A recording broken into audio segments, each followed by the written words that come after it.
नमस्कार मित्रों, मैं आप सभी के लिए एक नई कहानी लेकर आई हूँ, खौफ की वो रात।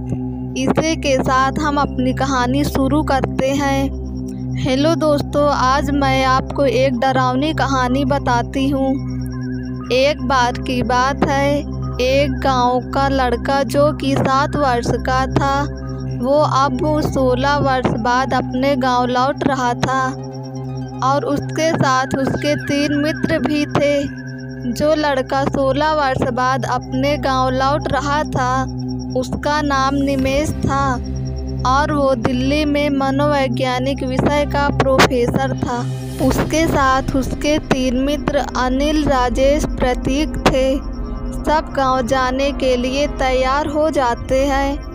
निमेश अपने पिताजी को फ़ोन करते हुए, हेलो पापा चरण स्पर्श, मैं निमेश आज अपने गांव लौट रहा हूं। मैं आज ट्रेन से तहसील पहुंच जाऊंगा और वहां से रात 10 बजे बस से गांव के लिए मुख्य रोड पर पहुंच जाऊंगा और वहां से आधे घंटे में घर आ जाऊंगा। मुख्य रोड से गांव कम से कम 1 किलोमीटर दूर था। दूसरी तरफ निमेश के पापा का जवाब, नहीं निमेश, तुम रात को मत आना, ट्रेन से तहसील पहुंचकर वहां किसी होटल में रुक जाना और सुबह ही गांव आना। निमेश का जवाब, परंतु पापा सुबह क्यों, रात को क्यों नहीं? होटल में रुककर पैसे बर्बाद क्यों करना, और वहां से ज़्यादा सफ़र भी नहीं है पापा। नहीं निमेश, यहाँ रात 8 बजे से आना जाना बंद हो जाता है। निमेश, परंतु क्यों? निमेश 7 वर्ष का था तो उसे गांव के बारे में जानकारी नहीं थी पापा, क्योंकि इसलिए रोड के जो गांव के तरफ अस्पताल है वहां 3 भूतनी रहती हैं। निमेश फ़ोन पे हंसते हुए, भूतनी क्या मजाक है पापा? पापा ये मजाक नहीं, हकीकत है। जब तुम शहर चले गए थे तब एक बार 2 औरतें, जिनके साथ 11 साल की बच्ची भी थी, जिसकी काफ़ी तबीयत खराब थी, वह अपनी बच्ची को रात 8 बजे अस्पताल में उसे दिखाने आई।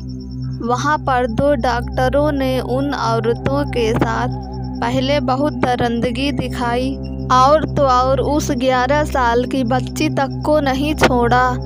फिर उन तीनों को बहुत बेरहमी से मार दिया। उनके शरीर के हर अंग को शरीर से अलग कर दिया। उनके हाथ, पैर, कान, स्तन सब काट दिए और वही उन्हें दफना दिया था। तब से उस अस्पताल में जो जाता है या उस रास्ते से गुजरता है, रात 8 बजे से तो जाने वाला व्यक्ति फिर कभी दिखाई नहीं देता। एक बार मैं भी उस रास्ते से गुजर रहा था। उस अस्पताल से इतनी दर्द भरी चीखें सुनाई दे रही थी, मानो अब तो कान के पर्दे फट ही जाएंगे। इसलिए रात को तुम मत आना। निमेश, अच्छा तो फिर वो डॉक्टर कहाँ गए? पापा पता नहीं, वो उस दिन से कभी दिखे ही नहीं। उन्हें पुलिस ने बहुत तलाशा परंतु वो दरिंदे नहीं मिले। नितेश फ़ोन पर मुस्कुराते हुए, ठीक है पापा। नितेश ठहरा, मनोवैज्ञानिक का प्रोफेसर भूत जैसी चीज़ों पर कैसे विश्वास करता? निमेश ने अपने मित्रों को सब बताया, फिर हंसने लगे। उनमें से एक मित्र ने कहा, प्रतीक चलो हम भी तो देखें भूतनी को। सभी मित्र तैयार होकर ट्रेन में जाते हैं। कुछ घंटों का सफ़र करने के बाद वो तहसील पहुंचते हैं। तहसील से गांव जाने वाली बस आखिरी थी, क्योंकि रात के 7 बज चुके थे। सभी मित्र तहसील से सफ़र करते हुए रात 9 बजे गांव के मुख्य रोड पर पहुंच गए। सभी मित्र बस से उतरे। आखिर में जो मित्र उतरा उसको बस की नुकीली की लग जाती है और खून बहने लगता है। अरे निमेष ने अनिल से कहा, अनिल तुम्हें तो बहुत खून बह रहा है और हमारे पास पट्टी करने के लिए भी कुछ नहीं है। प्रतीक ने निमेष से कहा, अरे निमेष पहले टॉर्च तो जलाओ तब तो दिखे कुछ। प्रतीक ने टॉर्च जलाई और चारों मित्र गांव की सड़क के तरफ मुड़ते हैं। एक बूढ़ा आदमी सामने आ जाता है, बड़े बड़े बाल व बड़ी दाढ़ी वाला। चारों चीख निकल जाती है और प्रतीक के हाथ से टॉर्च छूटकर नीचे गिर जाती है। बूढ़ा आदमी कहता है, अरे बच्चों डरो मत। राजेश बूढ़े व्यक्ति से, आप हैं कौन? बूढ़ा व्यक्ति, हम तो इसी गांव के हैं और अपने खेतों को देखने आए हैं और इस बच्चे को खून निकल रहा है, वहाँ अस्पताल है, इसकी मलहम पट्टी करा लो। राजेश बूढ़े व्यक्ति से, ठीक है धन्यवाद। सभी मित्र अस्पताल की ओर जाते हैं। अनिल अपने मित्रों से, नहीं हमें अस्पताल नहीं जाना चाहिए। प्रतीक अनिल से, चिल्ड मार यार, भूत भूतनी कुछ नहीं होते, चलो अस्पताल चलते हैं। सभी मित्र अस्पताल के दरवाजे के सामने खड़े हो जाते हैं। प्रतीक अस्पताल के दरवाजे को खोलता है। दरवाजे की आवाज़ भयानक थी। अस्पताल में लाइट की व्यवस्था होती है। सभी मित्रों को मन हल्का हो जाता है। राजेश अनिल से, देखो अनिल भूत। सभी हंसने लगते हैं। निमेष अनिल से, अरे देख कुछ नहीं, अगर भूत होता तो यहाँ लाइट कैसे जल रही होती। सभी मित्र अस्पताल से अंदर जाते हैं और बगल में लगी सीढ़ियों से पहली मंजिल पर पहुँच जाते हैं। राजेश ने कहा, यार देखो उस कमरे से बातों की आवाज़ आ रही है। सब कमरे की तरफ कदम बढ़ाते हुए कमरे में पहुंच जाते हैं। वहां पर 2 डॉक्टर बैठे होते हैं जो कि उन चारों के विपरीत दिशा में उनका चेहरा होता है, जिस कारण उन्हें उनका चेहरा नहीं दिखता। चारों कमरे में प्रवेश करते हैं। संजीव, डॉक्टर साहब, पर कोई उत्तर नहीं। प्रतीक डॉक्टर के कंधे पर हाथ रखते हुए कुर्सी एकदम घूम जाती है और चारों बहुत तेज डर जाते हैं क्योंकि डॉक्टर मरा हुआ था, उसके शरीर में छेद ही छेद थे। चारों कमरे से बाहर निकलने के लिए तेजी से दौड़े, परंतु कमरे के दरवाजे पर दूसरा डॉक्टर खड़ा था। काफ़ी भयानक उसका पूरा चेहरा चाकुओं से गुदा हुआ था। चारों बहुत तेज डर जाते हैं और रोने लगते हैं।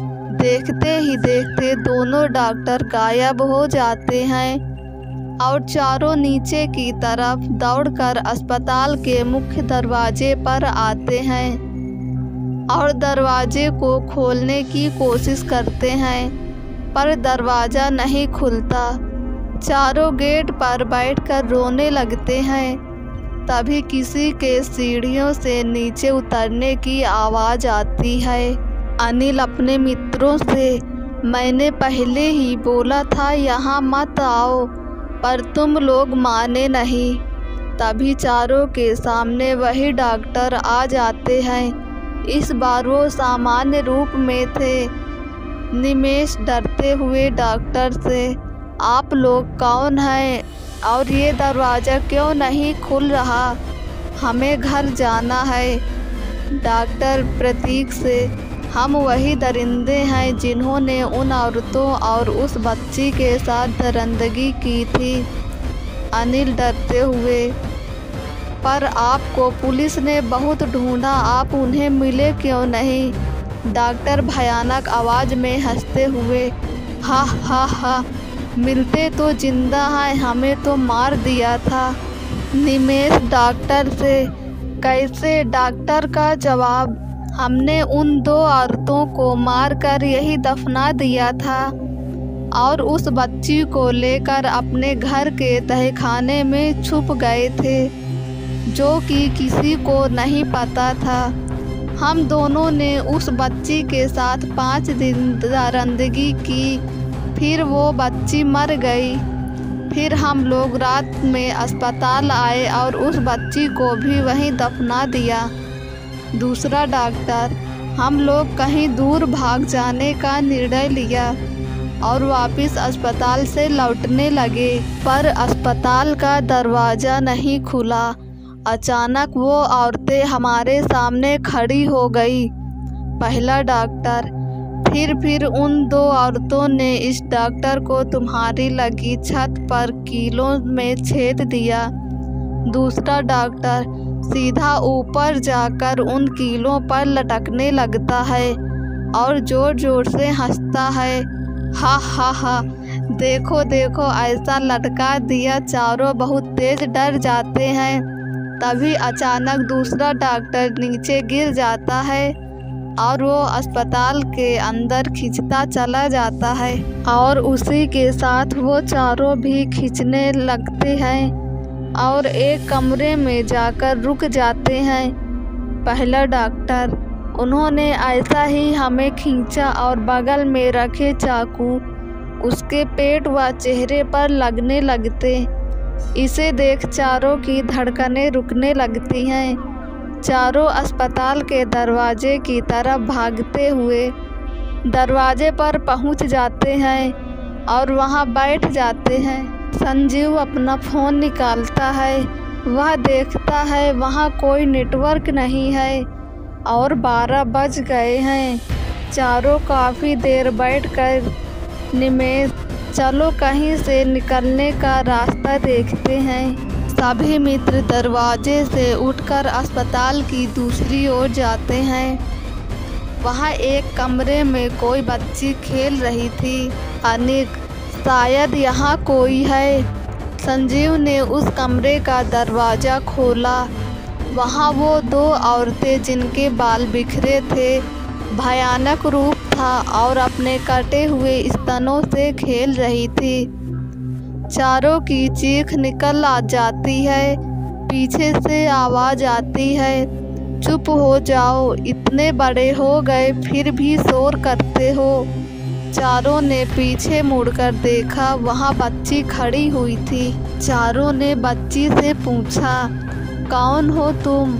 बच्ची ने जवाब दिया, तुम्हारी मौत।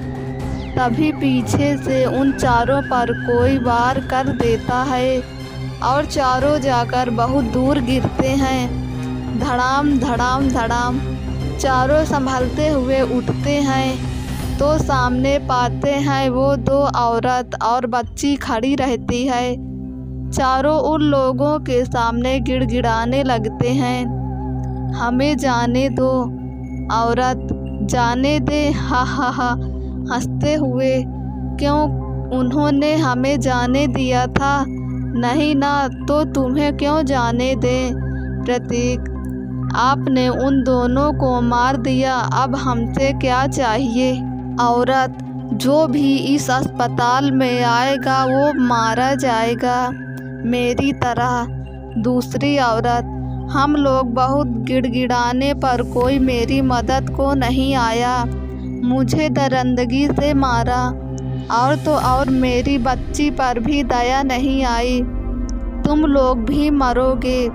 चारों भागने लगते। जिस तरफ जाते हैं वहाँ वो तीनों भयानक रूप में आ जाती। कई बार तो उन चारों को उल्टा लटका कर फेंक देती थी। कभी उनके बालों को पकड़कर सीढ़ियों से नीचे से ऊपर, ऊपर से नीचे घसीटती थी। चारों जैसे तैसे सबसे ऊपर मंजिल पर पहुंच गए। अस्पताल 2 मंजिल का था। चारों भगवान को याद कर रहे थे। अनिक अपने मित्र से, मरना तो हमें है ही, इससे अच्छा है इनके हाथों से दरिंदगी से मरने से अच्छा हम छत से कूद जाते हैं। सभी इस बात को मान चुके थे। सामने वो औरतें उनकी तरफ बढ़ रही थी। तभी उन चारों ने छत से छलांग लगा दी और नीचे जा गिरे। जहाँ वो गिरे थे वहाँ रेत थी, इसलिए चारों बच गए। वो औरतें अस्पताल से बाहर नहीं निकल सकती थी क्योंकि उनकी सीमा वहीं तक थी। चारों गांव की तरफ भागते भागते गांव पहुंच गए और अपने घर का दरवाज़ा खटखटाया। निमेष के पापा दरवाज़ा खोलते हुए चारों की हालत देखकर डर जाते हैं। सभी अंदर जाते हैं। निमेष के पापा, ये सब क्या हुआ? तुम्हें मना किया था आने को रात में। निमेष, माफ़ करना पापा, और अस्पताल की सारी बात बताई। निमेष के पापा, भगवान का शुक्र है तुम लोग सही सलामत हो। उन चारों के लिए वो मौत की रात थी जिससे वो बच कर आ गए। उन चारों ने ऐसी खौफ की रात पहली बार देखी थी। चारों ने अपने आप में निर्णय लिया कि अब वो दूसरे की कही बातें मानेंगे। इसी के साथ अपनी कहानी समाप्त करते हैं। दोस्तों, अगर आपको ये कहानी पसंद आई हो तो कमेंट और शेयर ज़रूर करें। दोस्तों, ऐसी ही कहानी सुनने के लिए हमारे YouTube चैनल को सब्सक्राइब कर लें और बेल आइकन को क्लिक करें।